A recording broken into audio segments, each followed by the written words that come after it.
Ay, sorry. Si Den.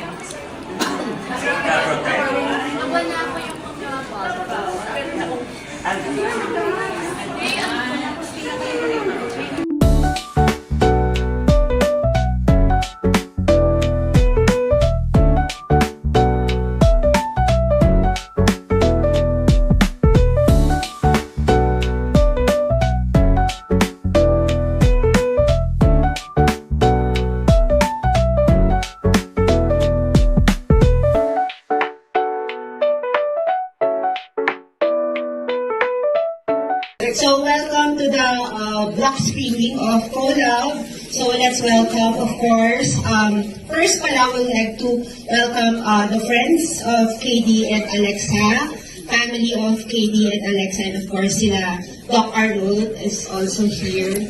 So I'd like to turn over the mic to KD and Alexa. Maraming salamat po. Ito pa yung last day for the Sinipanalo, and sobrang grateful kami na nandito po kayo on our last day of showing. And it's Alexa's first time to watch the movie! Woo! Ako pangatlong beses, guys. This is her first time. Do you have anything to say? Yes, I'm so excited. Pero nabanggit ni Derek kanina that actually, it's not the last day.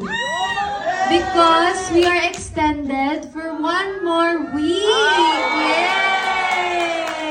So, I don't know, but it's all that matters. Yeah, so yan, extended po ang collab for one more week. So, kung meron sa inyo gusto pang umulit-ulit, ako gusto ko rin ulit. So, ayan, we still have a chance to watch, and maraming salamat. Thank you, Team Panatag, of course. Thank you so much, Tita Nolly. Thank you po sa lahat ng nagpa-block screening, sa lahat po ng nanood na, for sharing it sa mga loved ones or online. Thank you so much. Lahat tayo, syempre, proud na proud tayo kay KD, di ba? Yes! No, let me talk. And then, syempre, proud na proud din tayo kay Alexa, of course. Diba? Diba, guys? Yeah, super proud of this project, and ayun, sobrang grateful din na, di ko rin alam, di ako informed na extended pala tayo na 1 week. Ngayon ko lang din nalaman, but thank you Tita Nolly. Salamat po, and let's watch, let's enjoy! Collab is love!